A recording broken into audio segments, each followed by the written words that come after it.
Good evening all. ഇന്ന് നമ്മൾ discuss ചെയ്യാൻ പോകുന്നത് ക്രൈംസ് ആൻഡ് പണിഷ്മെന്റ്സിലെ സീരീസ് 2 ആണ്.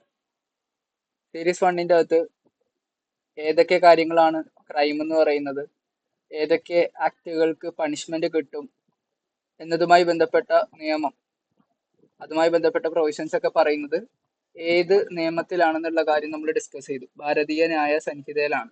ഇതിന്റെ പഴയ പേര് IPC എന്നായിരുന്നു. 2023 ഇതിന്റെ പേര് റീപ്ലേസ് ചെയ്ത് പുതുതായിട്ട് ഭാരതീയ ന്യായ സംഹിത കൊണ്ടുവന്നിട്ടുണ്ട്.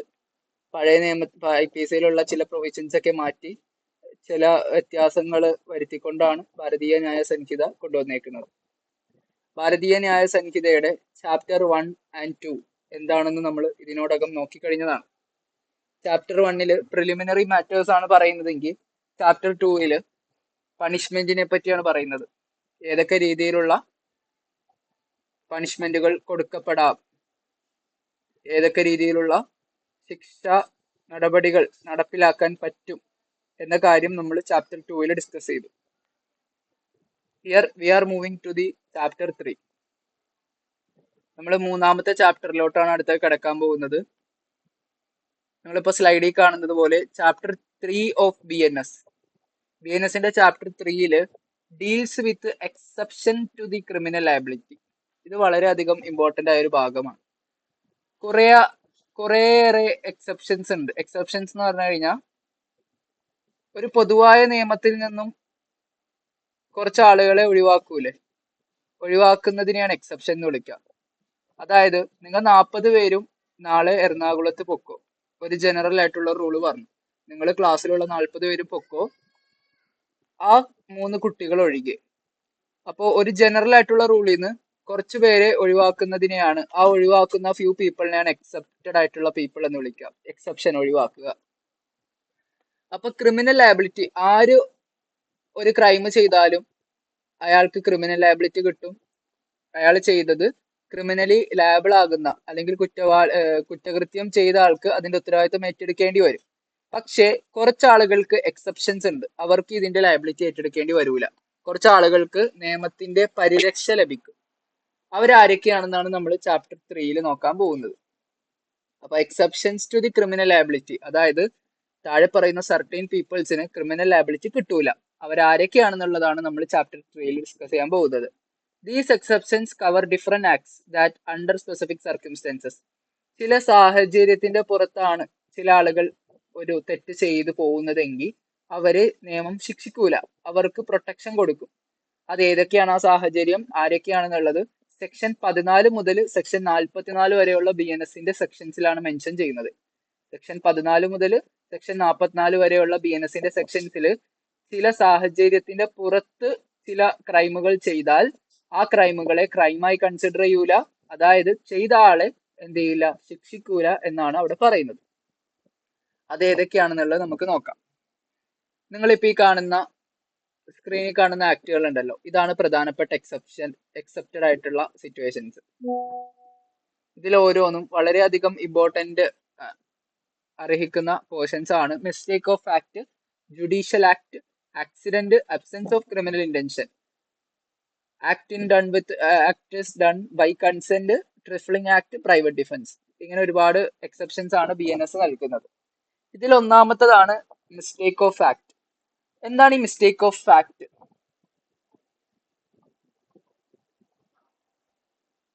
നമ്മൾ സ്ക്രീനിൽ കാണുന്നത് പോലെ മിസ്റ്റേക്ക് ഓഫ് ആക്ട് എന്ന് പറഞ്ഞു കഴിഞ്ഞാൽ തെറ്റ് പറ്റുക, ഫാക്റ്റിൽ വന്നു പോകുന്ന തെറ്റുകളാണ്. ഉദാഹരണത്തിന്, ഞാനൊരു മാൻകുട്ടിയാണെന്ന് വിചാരിച്ച ഒരു മൃഗത്തെ വെടിവെച്ചു, അല്ലെങ്കിൽ ഒരു ആട്ടിൻകുട്ടിയാണെന്ന് വിചാരിച്ചിട്ടാണ് വെടിവെച്ചത്. എന്റെ ഫാക്ട്, ഞാൻ വിചാരിച്ചിരുന്നത് അത് ഒരു ആട്ടിൻകുട്ടിയാണെന്നാണ്. പക്ഷേ ഫാക്റ്റിൽ എനിക്ക് തെറ്റുപറ്റിപ്പോയതാണ്, അത് ആട്ടിൻകുട്ടി ആയിരുന്നില്ല, അതൊരു മനുഷ്യക്കുട്ടിയായിരുന്നു. വെടി കൊണ്ടതിന് ശേഷമാണ് മനസ്സിലായത് ദൂരത്തുനിന്ന് നോക്കിയിട്ടാണ് ഞാൻ വെടിവെച്ചത്. അപ്പോൾ ഫാക്ട് മനസ്സിലാക്കിയതിൽ, യാഥാർത്ഥ്യം മനസ്സിലാക്കിയതിൽ തെറ്റുപറ്റി പോവുക, മിസ്റ്റേക്ക് എന്ന് പറഞ്ഞാൽ എന്താ, തെറ്റുപറ്റുക. അപ്പോ ഒരാൾ വിചാരിച്ചിരുന്ന ഒരു കാര്യത്തിൽ തെറ്റുപറ്റിപ്പോയി, ഒരു അപകടം സംഭവിച്ചു. ഞാൻ അങ്ങനെ ഒരാളെ മുറിവേൽപ്പിച്ചു, അല്ലെങ്കിൽ അങ്ങനെ ഒരാളെ വധിച്ചു കളഞ്ഞു. ഇങ്ങനെയൊക്കെ സംഭവിച്ചു പോകുന്ന ആക്ട് ആണെങ്കിൽ മിസ്റ്റേക്ക് ഓഫ് ആക്ടിന്റെ പ്രൊട്ടക്ഷൻ നമുക്ക് കിട്ടും. നമ്മളെ നിയമം ശിക്ഷിക്കൂല, വെറുതെ വിടും. മിസ്റ്റേക്ക് ഓഫ് ഫാക്ട് ആണ് നമുക്ക് പറ്റിയത് എന്ന് കോടതിയിൽ പ്രൂവ് ചെയ്യാൻ സാധിച്ചാൽ നിയമം നമ്മളെ വെറുതെ വിടും. പക്ഷെ ഇതിന് ഒരുപാട് വെല്ലുവിളികളുണ്ട്. അത് കോടതിയിൽ പ്രൂവ് ചെയ്യണം. സാഹചര്യ തെളിവുകളും മറ്റ് എവിഡൻസും എല്ലാം ഹാജരാക്കിയിട്ട് നമ്മൾ മനഃപൂർവ്വം ചെയ്തതല്ല, മിസ്റ്റേക്കലി അത് സംഭവിച്ചു പോയതാണ് എന്ന് പ്രൂവ് ചെയ്യാൻ പറ്റണം. അപ്പോ മിസ്റ്റേക്ക് ഓഫ് ഫാക്ട് എന്ന് പറഞ്ഞു കഴിഞ്ഞാൽ സിറ്റുവേഷൻ തെറ്റിപ്പോയി എന്നതാണ്. ഇവിടെ പ്രത്യേക ഒരു കാര്യം മനസ്സിലാക്കണം. Mistake of law is not excuse. അതായത് നിയമം അറിയാതെ ചെയ്തു പോയതാണ് എന്ന് പറയുന്നത് ഒരിക്കലും ഒരു എക്സ്ക്യൂസ് അല്ല. ഇവിടെ നമ്മുടെ ഫാക്ട് തെറ്റുപറ്റിയാലാണ് നമുക്ക് ലോ പ്രൊട്ടക്ഷൻ നൽകുന്നത്, എക്സെപ്ഷൻ നൽകുന്നത്. പക്ഷെ നിയമത്തിൽ തെറ്റുപറ്റി പോയി കഴിഞ്ഞിട്ട് ഒരു കാര്യമില്ല. ഉദാഹരണത്തിന് ഹെൽമെറ്റ് ഇല്ലാതെ ഞാൻ വണ്ടി ഓടിച്ചു, അല്ലെങ്കിൽ ഞാൻ എൻ്റെ കൂട്ടുകാരനെ ഇടിച്ചു. ചോദിച്ചപ്പോ പറയണാണ് ഇടിക്കാൻ പാടില്ല, ഇടിച്ച ഒരു ഒഫൻസ് ആണെന്ന് എനിക്ക് അറിയില്ലായിരുന്നു, ഹെൽമെറ്റ് ഇല്ലാതെ വണ്ടി ഓടിക്കണം എന്നുള്ള നിയമം എനിക്ക് അറിയില്ലായിരുന്നു. അപ്പൊ നിയമം അറിയില്ല എന്ന് പറയുന്നത് ഒരു എക്സ്ക്യൂസബിൾ ആയിട്ടുള്ള കാര്യമല്ല. നിയമം പ്രൊട്ടക്ഷൻ തരൂല. അപ്പൊ ഫാക്റ്റിൽ വന്നു പോകുന്ന തെറ്റുകൾക്ക് മാത്രമേ പ്രൊട്ടക്ഷൻ ഉള്ളൂ. അപ്പൊ നിയമം അറിയില്ല എന്നുള്ളത് ഒരു കൺസിഡർ ചെയ്യാൻ പറ്റുന്ന ഒരു ജനറൽ ഡിഫൻസ് അല്ല. ഈ പറയപ്പെട്ടിട്ടുള്ള ആക്ടുകളെ ജനറൽ ഡിഫൻസ് എന്നാണ് വിളിക്കുന്നത്. അതായത് കുറ്റവാളികളാണെങ്കിൽ പോലും നമുക്ക് ഡിഫൻസ് എടുത്ത് രക്ഷപ്പെടാൻ പറ്റുന്ന ഏരിയാസ് ആണിത്. അപ്പൊ ഇതിനെ ജനറൽ ഡിഫൻസ് ഏരിയ എന്നാണ് വിളിക്കുന്നത്. ഇതിലൊന്നാമത്തേതാണ് മിസ്റ്റേക്ക് ഓഫ് ഫാക്ട്. ഫാക്റ്റിൽ തെറ്റുപറ്റി പോവുക, നിയമത്തിൽ തെറ്റുപറ്റി പോവുക എന്നുള്ളത് എക്സ്ക്യൂസ് അല്ല, ഫാക്റ്റിൽ തെറ്റുപറ്റി പോവുക എന്നുള്ളത് എക്സ്ക്യൂസ് ആണ്. അപ്പൊ ignorance of law is not excuse. നിയമം അറിയില്ല എന്ന് പറയുന്നത് ഒരു എക്സ്ക്യൂസബിൾ ആയിട്ടുള്ള കാര്യമല്ല. ഇപ്പോ ഉദാഹരണത്തിന് അമേരിക്കയിൽ ഒരു കാര്യം ഒഫൻസ് അല്ല. ഒരു അമേരിക്കക്കാരൻ ഇന്ത്യ വന്നു, അപ്പൊ അയാൾ വിചാരിച്ചത് അമേരിക്കയിൽ ഒഫൻസ് അല്ലാത്തതുപോലെ ഇന്ത്യയിൽ ഒഫൻസ് അല്ല എന്നാണ്. ഇന്ത്യയിൽ ചിലപ്പോൾ ആക്ട് ഒഫൻസ് ആയിരിക്കും. അയാൾ അത് ചെയ്തിട്ട് പറയുന്നതാണ് ഞങ്ങളുടെ നാട്ടിൽ ഇത് ഒഫൻസ് അല്ല, ഇവിടെ വന്നപ്പോ എനിക്ക് അറിയില്ലായിരുന്നു എന്ന് പറഞ്ഞിട്ട് കാര്യമൊന്നുമില്ല. തെറ്റ് ചെയ്താൽ ശിക്ഷിക്കപ്പെടും. ഇതാണ് ഒന്നാമത്തെ ജനറൽ ഡിഫൻസ്, ഒന്നാമത്തെ എക്സെപ്ഷൻ. Hope you understand. നമുക്ക് രണ്ടാമത്തെ ഡിഫൻസിലോട്ട് പോവാം. രണ്ടാമത്തതാണ് ജുഡീഷ്യൽ ആക്ട്. എന്താണ് ജുഡീഷ്യൽ ആക്ട്? ജഡ്ജിമാരും കോടതിയുടെ കോർട്ട് ഓഫീസർമാരും ചെയ്യുന്ന ആക്ടുകൾക്ക് പ്രൊട്ടക്ഷൻ നൽകുന്ന ഒരു ഡിഫൻസ് ആണ്. ഉദാഹരണത്തിന് കോടതി നിങ്ങളെ ശിക്ഷിച്ചു, ജില്ലാ കോടതി ചെന്നപ്പോൾ നിങ്ങളെ ശിക്ഷിച്ചു. ജില്ലാ കോടതി പറഞ്ഞു, തെളിവുകളുടെ സിറ്റുവേഷൻ നോക്കിയപ്പോൾ കോടതി പറഞ്ഞു ഇന്ന ഒരാള് തെറ്റുകാരനാണ്, അതുകൊണ്ട് അയാളെ എത്രയും പെട്ടെന്ന് ജയിലിലടക്കണം എന്ന് കോടതി നിർദ്ദേശിച്ചു. നമുക്ക് കോടതികൾ ജില്ലാ കോടതി മാത്രമല്ലല്ലോ, ഹയർ കോടതികൾ ഉണ്ടല്ലോ. അപ്പൊ അയാൾ കുറച്ചാള് ജയിലിൽ പോയി കിടന്നു 2 ആഴ്ചയോളം. അത് കഴിഞ്ഞിട്ടാണ് അപ്പീൽ പോയത്. അതിന്റെ ആ ഒരു ജഡ്ജ്മെന്റിനെതിരെ മേൽക്കോടതിയിലോട്ട് അപ്പീൽ പോയി, ഹയർ കോടതിയിൽ ഹൈക്കോർട്ടിലോട്ട് പോയി. ഹൈക്കോടതി പറഞ്ഞു അയാൾ തെറ്റുകാരനല്ല, ജില്ലാ കോടതിക്ക് ഒരു തെറ്റ് പറ്റിയതാണ്. ഈ ഫാക്ട് എല്ലാം പരിഗണിക്കുമ്പോൾ കേസിന്റെ സാഹചര്യം എല്ലാം വിസ്തരിച്ചു കഴിഞ്ഞപ്പോൾ കോടതി പറഞ്ഞു ആ പെർട്ടിക്കുലർ പേഴ്സൺ തെറ്റുകാരനല്ല എന്ന് പറഞ്ഞു. ഈ ഒരു ഇൻസ്റ്റൻസിൽ നിങ്ങൾ ആലോചിക്കുക, ആദ്യത്തെ ജഡ്ജ് ഒരാളെ കുറച്ചാൾ ജയിലിലിട്ടു, രണ്ടാമത് വന്നപ്പോൾ ഹയർ കോടതി അയാളെ വെറുതെ വിട്ടു. അപ്പൊ കുറെ നാൾ അയാൾ ജയിലിന്റെ അകത്ത് കിടന്നല്ലോ. അപ്പൊ അയാളുടെ റൈറ്റിന്റെ വയലേഷൻ അല്ല സംഭവിച്ചത്. അയാൾ തെറ്റ് ചെയ്യാതെ പോലും അയാൾ കുറെ നാളകത്ത് കിടക്കേണ്ടി വന്നു, ഒരു ജഡ്ജിന്റെ പിഴവ് മൂലം. അല്ലെങ്കിൽ ജഡ്ജ് വേണ്ട രീതിയിൽ കേസ് നോക്കാത്തത് കൊണ്ട്, അല്ലെങ്കിൽ ജഡ്ജിന് തെറ്റുപറ്റി പോയത് കൊണ്ടാണല്ലോ ഹയർ കോടതി അയാളെ വെറുതെ വിട്ടു. അപ്പൊ ലോവർ കോടതിയുടെ ജഡ്ജിന് എന്തോ തെറ്റുപറ്റി പോയതല്ലേ. അപ്പൊ അങ്ങനെ വരുമ്പോ ലോവർ കോടതിയിലെ ജഡ്ജിനെ നമുക്ക് ശിക്ഷിക്കാൻ പറ്റുമോ? അല്ലെങ്കിൽ ലോവർ കോടതിയിലെ ജഡ്ജ് പറഞ്ഞതനുസരിച്ചിട്ട് ഇയാളെ അറസ്റ്റ് ചെയ്ത പോലീസ് ഉദ്യോഗസ്ഥരൊക്കെ ഇല്ലേ, അവരെ നമുക്ക് ശിക്ഷിക്കാൻ പറ്റുമോ? പറ്റൂല. അവർക്ക് അന്നേരം എടുക്കാൻ പറ്റുന്ന ഡിഫൻസ് ആണ് ജുഡീഷ്യൽ ആക്ട്. അതായത് ജുഡീഷ്യറിയുടെ അധികാരം ഉപയോഗിച്ച് ചെയ്ത പ്രവൃത്തിയാണെങ്കിൽ ഈവൻ ദോ അവർക്കത് തെറ്റുപറ്റിപ്പോയതാണെങ്കിൽ പോലും അവരെ ശിക്ഷിക്കാൻ നമുക്ക് പറ്റൂല. അവർക്ക് എടുക്കാൻ പറ്റുന്ന ഡിഫൻസ് ആണ് ജുഡീഷ്യൽ ആക്ട്. നമ്മൾ അവർക്കെതിരെ കേസ് കൊടുത്താൽ പോലും അവരെടുക്കുന്ന ഡിഫൻസ് ആയിരിക്കും ജുഡീഷ്യൽ ആക്ട് എന്നുള്ള ഡിഫൻസ്. അതായത് ജുഡീഷ്യറിയുടെ അധികാരം ഉപയോഗിച്ച് ചെയ്തതാണ് ആ ജഡ്ജ്, ജുഡീഷ്യറി അനുസരിച്ചാണ് ആ കോർട്ട് ഓഫീസർ. അപ്പൊ അവരുടെ ആക്ടുകൾക്കും പ്രൊട്ടക്ഷൻ ലഭിക്കും, അവർക്കും എക്സെപ്ഷൻ ലഭിക്കും, അവരെയും നമുക്ക് ശിക്ഷിക്കാൻ സാധിക്കുകയില്ല. അപ്പൊ 2 ഡിഫൻസുകൾ നമ്മൾ നോക്കി. മിസ്റ്റേക്ക് ഓഫ് ഫാക്ട് എന്നാൽ എന്താണെന്ന് നോക്കി, ജുഡീഷ്യൽ ആക്ട് എന്നാൽ എന്താണെന്ന് നോക്കി. മൂന്നാമത്തെ ഡിഫൻസ് ആണ് ആക്സിഡന്റ്, അബദ്ധവശാൽ സംഭവിച്ചു പോകുന്നത്. ഒരു കോടാലി വെച്ച് ഞാൻ പറമ്പിൽ കിളച്ചുകൊണ്ടിരിക്കുകയായിരുന്നു. പെട്ടെന്ന് കോടാലി പൊക്കിയപ്പോൾ കോടാലിന്റെ അറ്റം വിട്ടുപോയി അപ്പുറത്തെ ആളുടെ ദേഹത്ത് കൊണ്ടു, അയാൾ മരിച്ചു, അല്ലെങ്കിൽ അയാൾക്ക് നല്ല രീതിയിലുള്ള ഇഞ്ചുറി ഉണ്ടായി. വേണ്ട പ്രിക്കോഷൻസ് ഞാൻ എടുത്തിട്ടുണ്ടായിരുന്നു. കോടാലി നല്ല സ്ട്രോങ് ആയിരുന്നു. പൊട്ട കോടാലിയൊക്കെ കൊണ്ടാണ് അങ്ങനെ ചെയ്തത്. അങ്ങനെ പൊട്ടിത്തെറിച്ചാണെങ്കിൽ എന്റെ അശ്രദ്ധ മൂലമാണ് കേട്ടോ, എനിക്ക് ലയബിലിറ്റി കിട്ടും. ഞാൻ നല്ല രീതിക്ക് നോക്കിയിട്ട് നല്ല അടിപൊളി കോടാലി ആയിരുന്നു, അപ്പുറത്ത് ആളുകളൊന്നും ഇല്ലാന്ന് ഉറപ്പ് വരുത്തിയിട്ടാണ് ഞാൻ അവിടെ കിളച്ചത്.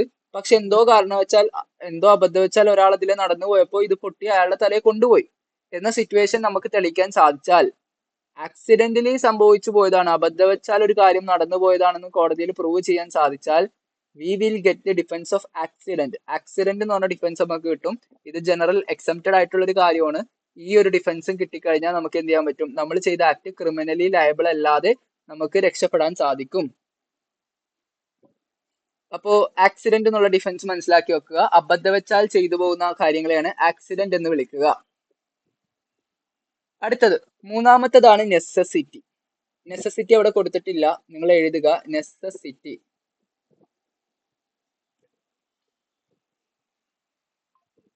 നെസസിറ്റി അവിടെ മെൻഷൻ ചെയ്യാൻ വിട്ടുപോയതാണ്, എന്നാലും നെസസിറ്റി അവിടെ എഴുതുക കേട്ടോ. നെസസിറ്റിയുടെ സ്പെല്ലിംഗ് നോട്ട് ചെയ്തോ. NECESSITY. Necessity. NECESSITY. Necessity. Necessity എന്ന് വെച്ച് കഴിഞ്ഞാൽ ചെറിയ അപകടങ്ങൾ ഒഴിവാക്കാൻ വലിയ തെറ്റുകൾ ചെയ്യാൻ നമുക്ക് ലോ പെർമിഷൻ നൽകും. അതിനെയാണ് നെസസിറ്റി എന്ന് പറയുന്നത്. ഉദാഹരണത്തിന്, ഞാൻ റോട്ടിലൂടെ നടന്നു പോകുമ്പോൾ എന്റെ കൂട്ടുകാരൻ റോഡിന്റെ സൈഡിൽ നിൽക്കുന്നത് കണ്ടു. അവൻ കാണുന്നില്ല. ഞാൻ നോക്കുമ്പോൾ ദൂരത്തുനിന്ന് ഒരു കാറ് അവന് നേരെ ഇടിക്കാൻ വേണ്ടി വരുന്നത് എനിക്ക് മനസ്സിലായി. ഒരു കാറ് നല്ല സ്പീഡിൽ തന്നെയാണ്. അവൻ ഇത് കണ്ടിട്ടില്ല. ഞാൻ ഓടിച്ചെന്ന് അവനെ തള്ളി അപ്പുറത്തെ പാടത്തിലേക്ക് ഇട്ടു. പാടത്ത് വീണ് അവന്റെ കൈ ഒടിഞ്ഞു. അവൻ എനിക്കെതിരെ കേസ് കൊടുത്തു. ഇവൻ എന്നെ തള്ളിയിട്ട് എന്റെ കൈ ഒടിഞ്ഞു. അന്നേരം ഞാൻ കോടതിയിൽ ഉപയോഗിക്കുന്ന ഡിഫൻസ് ആയിരിക്കും നെസസിറ്റി. നെസസിറ്റി എന്ന് പറഞ്ഞു കഴിഞ്ഞാൽ doing a small evil to prevent a greater evil. Evil EVIL, തെറ്റ് എന്നാണ് അതിന്റെ അർത്ഥം. ഒരു വലിയ വലിയ തെറ്റുകൾ ഒഴിവാക്കാൻ ഒരാൾക്ക് ചെറിയ ചെറിയ തെറ്റുകൾ ചെയ്യാം എന്നാണ് ലോ പറയുന്നത്. ഞാൻ അവനെ പാടത്ത് തള്ളിയിട്ടില്ലായിരുന്നുവെങ്കിൽ കാർ ഇടിച്ച് അവൻ മരിച്ചേനായിരുന്നു. അപ്പം മരിക്കുക എന്ന വലിയൊരു അപകടം ഒഴിവാക്കാനാണ് ഞാൻ അവനെ തള്ളി പാടത്തിലേക്ക് ഇട്ടത്. അങ്ങനെ ചെയ്തപ്പോൾ ചെറിയൊരു എവിലുണ്ടായി, അവന്റെ കൈ ഒടിഞ്ഞു. പക്ഷെ എന്നിരുന്നാൽ പോലും വലിയൊരു അപകടം അവിടെ ഒഴിവായി കിട്ടിയല്ലോ. അപ്പൊ നെസസിറ്റി എന്ന ഡിഫൻസ് നമുക്ക് ഇത്തരം സാഹചര്യങ്ങളിൽ യൂസ് ചെയ്യാൻ പറ്റും. നമ്മൾ ചെയ്യുന്ന ഏതെങ്കിലും ആക്ട്, ഒരു പെർട്ടിക്കുലർ ആക്ട് വലിയൊരു അപകടം ഒഴിവാക്കാൻ വേണ്ടി, തടയാൻ വേണ്ടിയാണ് നമ്മൾ ചെറിയൊരു ആക്ട് ചെയ്യുന്നതെങ്കിൽ ആ ഒരു ആക്ടിനെ നെസസിറ്റി എന്നാണ് വിളിക്കുക. നെസസിറ്റി ആയിട്ട് ചെയ്യുന്ന ആക്ടുകൾക്കും നമുക്ക് എന്ത് കിട്ടും, ജനറൽ എക്സെപ്ഷൻ കിട്ടും. നമുക്ക് ക്രിമിനൽ ലയബിലിറ്റിന്ന് എസ്കേപ്പ് ചെയ്യാൻ സാധിക്കും. കോടതി നമ്മളെ വെറുതെ വിടും.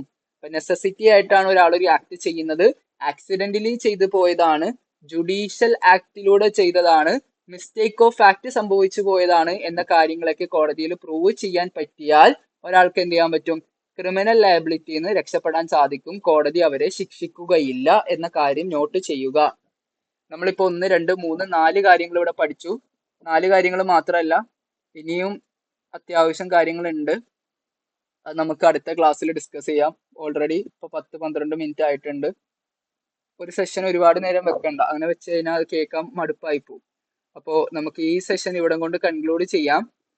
മിസ്റ്റേക്ക് ഓഫ് ഫാക്ട് ഒരു എക്സ്ക്യൂസബിൾ ആയിട്ടുള്ള കാര്യമാണ്. Mistake of law is not excuse. Judicial act excusable ആണ്, എക്സെപ്ഷൻ കിട്ടും. ആക്സിഡന്റലി സംഭവിച്ചു പോകുന്ന ആക്ടുകൾക്ക് എക്സെപ്ഷൻ കിട്ടും. നെസസിറ്റി പരമായിട്ട് ചെയ്യുന്ന ആക്ടുകൾക്കും എക്സെപ്ഷൻ കിട്ടും എന്ന കാര്യം പോയിന്റ് ഔട്ട് ചെയ്യുക. ചാപ്റ്റർ 3യെ പറ്റിയാണ് നമ്മൾ മെൻഷൻ ചെയ്തുകൊണ്ടിരുന്നത്. ചാപ്റ്റർ 3യിൽ എന്തിനെ പറ്റിയാണ് പറയുന്നത്, ജനറൽ എക്സെപ്ഷൻസിനെ പറ്റിയാണ് പറയുന്നത്. ചില സർട്ടൈൻ സർക്യൂംസ്റ്റൻസസിലാണ് ഒരാൾ ഒരു ആക്ട് ചെയ്യുന്നതെങ്കിൽ ലോ അയാൾക്ക് പ്രൊട്ടക്ഷൻ നൽകും, അയാളെ ശിക്ഷിക്കുകയില്ല. അങ്ങനെയുള്ള സാഹചര്യങ്ങളെയാണ് ജനറൽ എക്സെപ്ഷൻ അല്ലെങ്കിൽ ജനറൽ ഡിഫൻസ് എന്നൊക്കെ വിളിക്കുക. ഇത്രയും കാര്യങ്ങളാണ് നമ്മൾ ഈ സെഷനിൽ നോക്കുന്നത്. Hope you guys understand. ഇതിന് മുന്നത്തെ സെഷൻ കേൾക്കാത്തവരാണെങ്കിൽ സീരീസ് 1 കേൾക്കുക, അതിനുശേഷം സീരീസ് 2 കേൾക്കുക, ഇതിനുശേഷം സീരീസ് 3 വരുന്നതാണ്. ഇതിനോടനുബന്ധമായിട്ട് നമ്മൾ അടുത്തടുത്ത ക്ലാസ്സുകൾ കണ്ടക്ട് ചെയ്യും.